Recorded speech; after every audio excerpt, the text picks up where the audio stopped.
সঠিক নিদর্শন, সেটাই হচ্ছে সঠিক পথ। ওয়াশাররাল উমুরি মুহদাসাতুহা, ওয়াশাররুল উমুর আর খারাপ যেগুলা কাজ, মুহদাসাতুহা আর অবশ্যই সেটা হচ্ছে যারা ওগুলা জিনিস বের করে থাকে, খারাপ জিনিস খারাপ হুকুম যেগুলা মানুষ আবিষ্কার করে থাকে সবচাইতে সেগুলো হচ্ছে নিকৃষ্ট খারাপ। অকুল্লু বিদআতিন দালালা, আর প্রতিটা বিদআত হচ্ছে গুমরাহি, প্রতিটা বিদআত গুমরাহি। এই কুল্লু বিদআতিন দালালা থেকে ওরা সব বিদআত মুরাদ নেই, কিন্তু না, কুল্লু বিদআতিন দালালা মানে প্রত্যেকটা খারাপ বিদআত হচ্ছে বিদআতে সাইয়্যা হচ্ছে गुमराही। बेहतरीन रास्ता मोहम्मद सल्लल्लाहु अलैहि वसल्लम का रास्ता है और बदतरीन चीज़ों में वो है जिसे नया निकाला गया। और समस्त खराब जिनिसेर मध्य सबचाइते खराब होच्छे ओटा जेटा नतून आविष्कार करा हयेछे। एबार शुने राखें जे बेदातेर प्रकार भेद। बेदात प्रथमत तीन प्रकार। খোলাসাটা আমি বলছি যাতে আপনাদের সহজ হয়ে যায় বিদআত সম্পর্কে, যেন ফিতনা ফাসাদ না থাকে। খুব জেহেন লাগিয়ে শুনবেন। আজ শিরক আর বেদাত নিয়ে মানুষের কাছে ইখতিলাফ সৃষ্টি হচ্ছে, আর প্রতিটা জিনিস বলছে বেদাত। মানুষের মধ্যে ভয় আতঙ্ক লাগিয়ে রেখেছে ওরা, যে এই এটা বেদাত করে দিলেন, এই এটা শিরক করে দিলেন। হ্যাঁ, ডানে যাবেন তো বেদাত, বামে যাবেন তো শিরক। যেমন আপনার মিলিটারিরা ট্যালিং যখন দেয় তখন বলে লেফট রাইট, तेरा बच्चे शिर्क बेदात एदिके जाए ना शिर्क ओदिके जाए ना बेदात।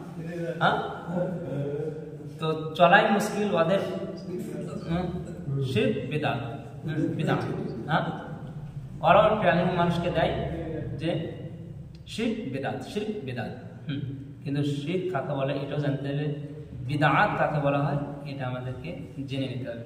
বিদআত মানে নতুন জিনিস, ঠিক আছে? তো শরীয়তের পরিভাষাতে বেদাত কাকে বলে এটা আমাদের জানতে হবে। বেদাত প্রথমত তিন প্রকার। কত প্রকার বললাম? তিন প্রকার। প্রথম বিদআত হচ্ছে বিদআতে হাসানা, এক প্রকার বিদআত এটা ভালো বেদাত, বিদআতে হাসানা। আর একটা বিদআত হচ্ছে বিদআতে সাইয়্যিআ, খারাপ, হ্যাঁ, বিদআতে দালালা যেটা। আর একটি বিদআত বিদআতে মুবাহা, মুবাহা মুবাকালায় মুবাহা যেটা বলি না, মুবাহা, বিদআতে মুবাহা। তো এই তিনটা বেদাত মনে রাখতে হবে, বিদআতে হাসানা, বিদআতে সাইয়্যিআ আর বিদআতে মুবাহা। এবার আসুন বিদআতে সাইয়্যিআ, আচ্ছা বিদআতে হাসানা আবার দুই প্রকার, আবার দুই প্রকার। হ্যাঁ, বেদাতে হাসানাটাই আবার দুই প্রকার, একটা খুব ভালো, একটু ভালো। যেমন বিদআতে হাসানার মধ্যে বিদআতে হাসানা ওয়াজিবা, মানে করতে হবে আপনাকে, যার মধ্যে আপনার এই তারাবির নামাজ 20 রাকাত, জামাত সহকারে পড়া, এটা হচ্ছে বিদআতে ওয়াজিবা। এবং আপনার কোরআন হাদিস বোঝার জন্য গ্রামার পড়া, মাদ্রাসা নির্মাণ করে মাদ্রাসায় পড়া, কিতাব লেখা এই বিষয়ে, মসজিদ বানানো, এই সমস্ত হচ্ছে আপনার বিদআতে হাসানা ওয়াজিবা, ঠিক আছে? বিদআতে হাসানা ওয়াজিবা, হ্যাঁ ওয়াজিবা। বিদআতে হাসানার দুই প্রকার, তো একটা হাসানা ওয়াজিবা। ওয়াজিব মানে আবশ্যক, জরুরি, পড়তে হবে জিনিসটা, না হলে কোরআন হাদিস পড়া যদি হাফিজ না কেউ হয়, হাদিস বোঝার জন্য ইলমে দিন কেউ না শিখে, গ্রামার যদি না শিখে, ফিকহ ইলম না শিখে, তাহলে মাসলা মাসাইল কোথা থেকে বলবে, কোথা থেকে শিখবে? ফরজের কাছাকাছি এগুলো শিখতে হবে। এটা বিদআত বলে চলবে। নবীর জামানাতে মাদ্রাসা ছিল না, সাহাবায়ে কেরাম কি করতেন? আর কোন অনেক কিতাবও ছিল না। বুখারী শরীফও বিদআত, মুসলিম শরীফও বিদআত, তিরমিজি শরীফও বিদআত, হ্যাঁ, আবু দাউদ শরীফ বিদআত, নাসাই শরীফও বিদআত, ইবনে মাজাহ শরীফও বিদআত। এগুলা তো অনেক পরে লেখা হয়েছে। হ্যাঁ, নবী জামানাতে হাদিস শরীফ কিতাব আকারে ছিল না। কোরআন পাক নবী পাক সাল্লাল্লাহু তাআলা আলাইহি ওয়াসাল্লামের জামানায় কোরআন আকারে ছিল না, কিতাব আকারে, বুঝলেন না? কিতাবে যে এক জায়গায় লেখা, কিতাব আকারে ছিল না। এটা হচ্ছে এবার কোরআন আকারে বানানো, বুঝলেন? তো এই কুল্লু বিদআতিন দালালা যদি বলা যায়, তাহলে এই কোরআন পাককে একত্রিত করাটাও বিদআত, বুঝতে পারলেন? নবী পাক সাল্লাল্লাহু তাআলা আলাইহি ওয়াসাল্লামের জামানাতে কোরআন পাকে জের জাবার লাগিয়ে কেউ পড়তেন না, জের জাবার লাগানো ছিল না, যেখানে লেখা ছিল জের জাবার ছিল না। হ্যাঁ, সব নাড়া, কোন রকমের জাবার জের কিছুই ছিল না। পারা ভাগ ছিল না, যে 30 পারা বলে কেউ কোন সাহাবীরাও জানতেন না, 30 পারা হিসাব, বুঝতে পারলেন? 30 পারা তো পরে বানানো হয়েছে, মনজিল ছিল, মনজিল। হ্যাঁ, সাহাবায়ে কেরামের যুগে কি ছিল? মনজিল।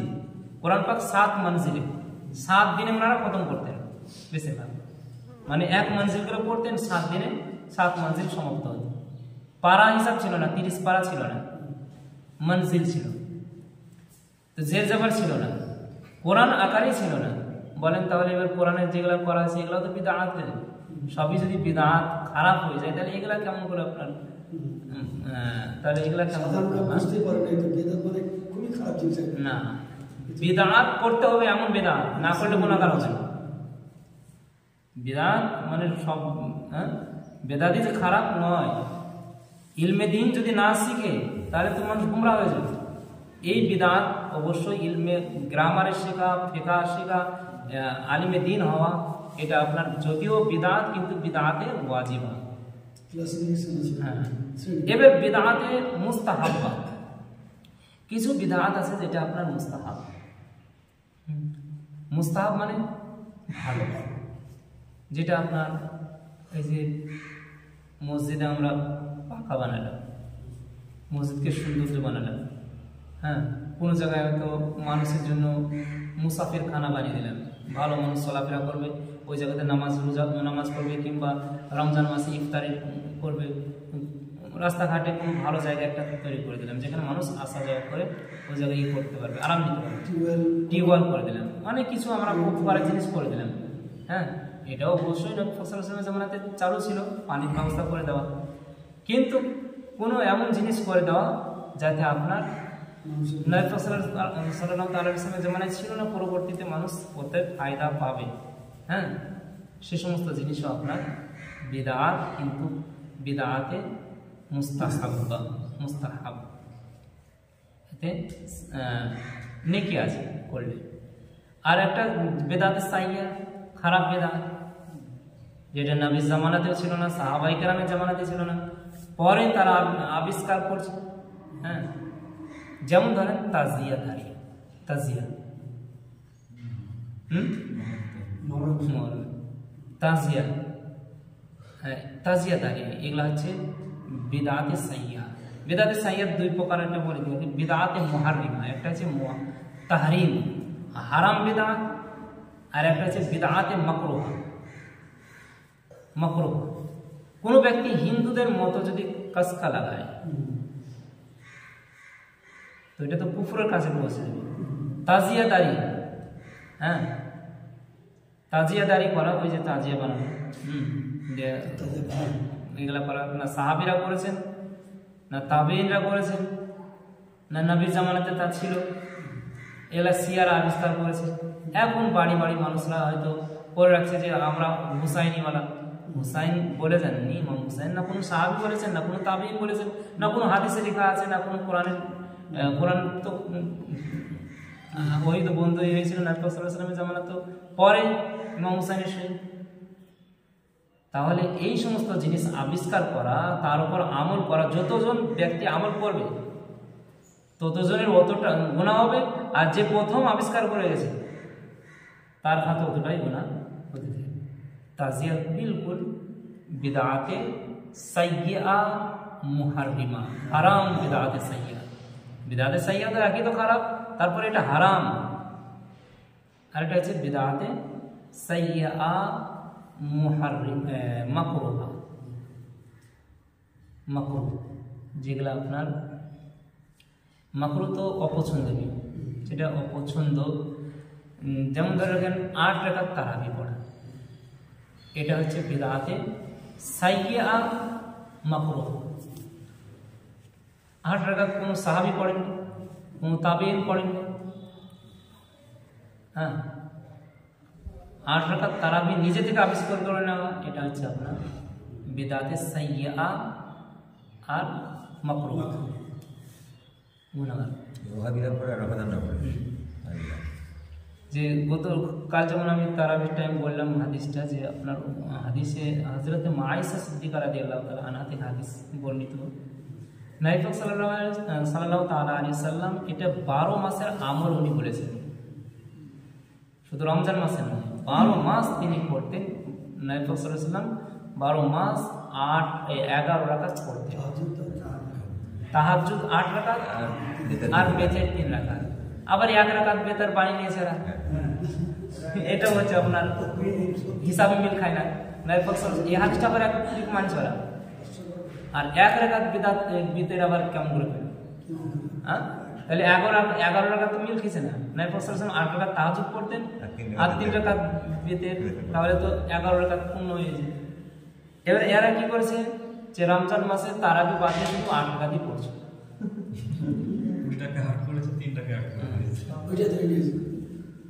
তাহলে 12 রাকাত যারা পড়ছে তাদের কোনো হিসাবই মিল খায় না। নবী যেটা বলে গেছে না উল্টো করে, বুঝতে পারলেন? এই সমস্ত বিদআত হচ্ছে বিদআতে সাইয়্যা মাকরুহা, গুনাহগার হবে। আমাদের রমজানে যারা রয়েছে এরা ওয়াহাবি মতে চলে। তো বিদআত, হ্যাঁ ওয়াহাবি, আব্দুর রহমান নাজদি মত অনুসারীরা। তো যেটা বললাম যে কোরআন পাক অবশ্যই নবী পাক সাল্লাল্লাহু আলাইহি সাল্লামের জামানায় ছিল না বিদআত, কিন্তু বিদআতে আপনার ওয়াজিবা, বিদআতে হাসানা ওয়াজিবা একত্রিত করা, এটা হযরতে সাইয়্যিদনা সিদ্দিক আকবর রাদিয়াল্লাহু তাআলা আনহু জামানাতে এক জায়গায় করা হয়েছে, কোরআন আকারে লেখা হয়েছে। উনি প্রথমে এটা এরাদা করেছিলেন, উনি বলেছিলেন যে এটা আমি কেমন করে করবো, যেটা নবী জামানা হয়নি। যখন হযরতে উমর ফারুক আজম বললেন যে ইয়া সিদ্দিক আকবর রাদিয়াল্লাহু তাআলা আনহু, আপনি এক কাজ করুন, কোরআন পাককে একত্রিত করার ব্যবস্থা করুন। কেননা যেনারা হাফেজ ছিলেন, একটা যুদ্ধে অনেকজন হাফিজ শহীদ হয়ে গেছিলেন। তো হাফিজ শহীদ হয়ে গেলে পরস্পর যদি হাফিজরা চলে যান, তাহলে তো কোরআন তো মিটে যাওয়ার সম্ভাবনা আছে, কোরআন তো দুনিয়ায় থাকবে। তিনি কি করলেন, পরামর্শ দিলেন। হযরত উমর ফারুক আজম রাদিয়াল্লাহু তাআলা আনহু পরামর্শ দিলেন হযরত সিদ্দিক আকবর রাদিয়াল্লাহু তাআলা আনহু। উনি বললেন যে না, এটা কাজ আমি করতে পারবো না, যে কাজ নবী করে যাননি। তারপরে উনি উমর ফারুক আজম রাদিয়াল্লাহু তাআলা বললেন যে একটু আপনি চিন্তা ভাবনা করুন, যাতে অনেক ফায়দা আছে। হযরত সাইয়্যিদনা সিদ্দিক আকবর রাদিয়াল্লাহু তাআলা আনহু হয়তো নবী পাক সাল্লাল্লাহু আলাইহি ওয়াসাল্লামের সঙ্গে দিদার করেছেন, তারপরে পরে পরামর্শ উনি দিলেন যে হ্যাঁ অবশ্যই করতে হবে, কাজটা অবশ্যই করার প্রয়োজন আছে। তো উনি বললেন যে প্রত্যেক ব্যক্তি যে কোরআন পাকের এক একটা আয়াতে 2 জন করে সাক্ষী নিয়েছে, 2 জন 3 জন, 2 এর কম হবে না, 10 জন হলেও কোনো ব্যাপার নাই, যে হাদিস কোরআনের আয়াত আমি নবীর কাছ থেকে শুনেছি, এরকম 2 জন সাক্ষী প্রয়োজন আছে। তো এইরূপ সাক্ষীকে একত্রিত করার পরে কিছুজন সাহাবীরা মিলে আপনার পুরো কোরআন মাজিদ লেখা হয়েছে, পরস্পর লেখা হয়েছে। হ্যাঁ, তারপরে একটা আয়াত কোরআন পাকে, যেটা সূরা তওবার শেষ আয়াত, কি সেটা ভাই পাটা চাই কেমন লাগে আর করছে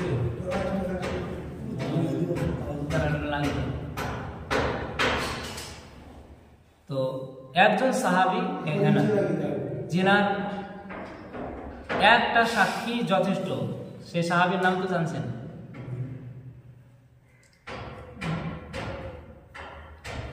হযরত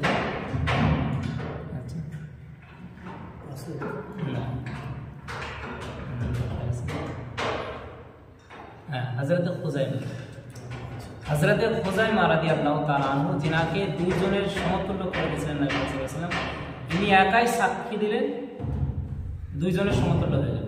কি জন্য? একটা বিষয় ছিল যে নবী সাল্লাল্লাহু আলাইহি ওয়াসাল্লাম একজনের কাছে একটা ঘোড়া খরিদ করেছিলেন, কিনেছিলেন। বুঝলেন? ঘোড়া কেনার পরে নবী পাক সাল্লাল্লাহু আলাইহি ওয়াসাল্লামের সঙ্গে দাম সব কিছু হয়ে গেছে। তারপরে ওই ব্যক্তি কিন্তু ঘোড়াটা অন্য কাউকে বিক্রি করে দিয়েছে, বেশি দাম হয়ে গেছে। তো নবী পাক সাল্লাল্লাহু তাআলা আলাইহি ওয়াসাল্লামের কাছে বিক্রি করার পরে সেই কথাটাকে উল্টাচ্ছে যে আমি বিক্রি করি। তো নবী পাক সাল্লাল্লাহু আলাইহি ওয়াসাল্লাম একাই ছিলেন সেই সময়। তো নবী পাক সাল্লাল্লাহু আলাইহি ওয়াসাল্লাম বললেন যে না, আমি তো তোমার কাছে ঘোড়া খরিদ করেছি। তিনি বললেন যে তাহলে আপনি সাক্ষী নিয়ে আসুন। ওই ব্যক্তি বলছেন সাক্ষী নিয়ে আসুন।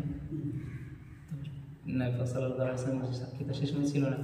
হযরত খুযাইমা রাদিয়াল্লাহু তাআলা আনহু বলছেন, উনি তো ছিলেন না, তবুও বলছেন যে ইয়া রাসূলুল্লাহ আপনি ঘোড়া খরিদ করেছেন।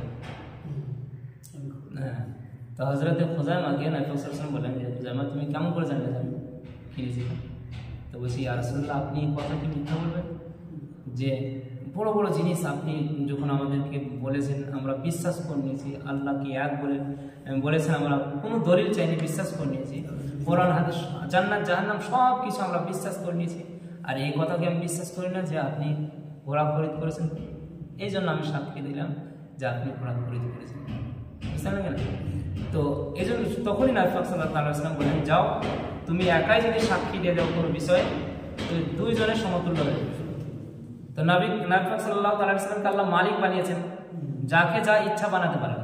কোরআনের বিধান হচ্ছে দুইজন সাক্ষী লাগবে, কিন্তু নবী পাক সাল্লাল্লাহু আলাইহি ওয়াসাল্লাম ওনাকে একাই দুইজনের সমতুল্য করে দিয়েছেন। তো আল্লাহ তাবারক ওয়া তাআলা নবীকে ইখতিয়ার দিয়েছেন, যে আয়াত আমি প্রথম পড়লাম, মা আতাকুমুর রাসূলু ফাখুযু ওয়া মা নাহাকুম আনহু ফান্তাহু। রাসূল যা তোমাদেরকে দিবেন সেটা গ্রহণ করো, যা থেকে তিনি নিষেধ করবেন তা থেকে তোমরা বঞ্চিত থাকো। তো নবীকে আল্লাহ মালিক বানিয়েছেন, যা ইচ্ছা তাই করতে পারে। তো যাই হোক, কোরআন এরপরে হযরত উসমান গনি রাদিয়াল্লাহু তাআলা আনহু জামানাতে আবার কোরআন এক কুরাইশি ভাষাতে লেখা হয়। বুঝলেন? এরপর হাজ্জাজ বিন ইউসুফ বলে একজন কাফের বেদিন ছিল, যে অনেক সাহাবীদেরকেও কতল শহীদ করেছে। বুঝলেন? হাজ্জাজ বিন ইউসুফ বিচক্ষণ কাফের, সে বাদশা ছিল। সে কিন্তু কাফের হওয়া সত্ত্বেও কোরআন পাকের একটা কাজ করে গেছে, সেটা হচ্ছে এরাব লাগিয়ে গেছে, জের জাবার পেশ। বুঝলেন? তার নেতৃত্বে লাগানো হয়েছে।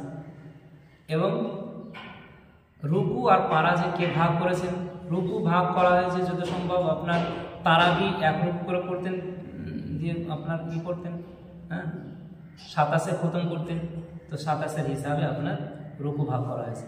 পারা কেউ করেছেন হয়তো 30 দিনের একটা সুবিধাতে, মানুষ আগে 7 দিনে, সাহাবায়ে কেরাম 7 দিনে খতম করতেন। তো আমাদের এখন কাজ কামের জন্য হয়তো 30 দিনের প্রয়োজন, এই জন্য 30 দিনে কেউ করেছেন। হ্যাঁ, যে করেছেন তার নাম লেখা নাই, যে কোরআন পাকের আগে লেখা থাকবে যে অমুক ব্যক্তি অমুক কাজ করেছেন, এটা তো নয়। কোরআন তো আল্লাহর কালাম, এখানে আল্লাহর কালাম ছাড়া অন্য কিছু লেখা নেই। অন্য কিতাবে লেখা থাকে যে এই কাজটা এই কাজ ব্যক্তি করেছে, এরূপ লেখা থাকে না কোরআন পাকে। এই জন্য সঠিক সিদ্ধান্ত আবার পারা সম্পর্কে বলা যাবে না। যাই হোক, এগুলাও বিদআত, কিন্তু এগুলা বিদআতে হাসানা, ভালো বেদাত। যাই হোক, বেদাতের প্রকার ভেদ আছে। আর একটা বেদাত, যেটা বেদাত বললাম বেদাতে মুবাহা, এই বেদাত হচ্ছে আপনার ভালো বেদাতের মধ্যে, ভালো না খারাপও বলা যাবে না। ধরো এখন আমি ভালো পোশাক পরলাম, খাবার দাবার একটু ভালো মন্দ খেলাম, কোরআন হাদিসের নিষেধ নাই, তো এটা হচ্ছে বেদাত। নবী জামানাতে এত সুন্দর খাবার খাওয়া হতো না, বিরিয়ানি পোলাও তখন ছিল না। আপনি বিরিয়ানি করে খেয়েছেন, ভালো ভালো খুশবু ব্যবহার করছেন বলার মতো, সে সময় এই খাবার বানানো হতো না, আপনি খাচ্ছেন। এত ভ্যারাইটির কোয়ালিটির খাবার তখন ছিল না, হাজারো আইসক্রিম এগুলা ছিল না, এই খাবারগুলো খেয়েছেন। তাহলে কি এগুলা বেদাত? বেদাত, কিন্তু বেদাতে মুবাহা। খেলে আপনি খেতে পারেন, না খেলেও না খেতে পারেন, কোনো অসুবিধা নাই।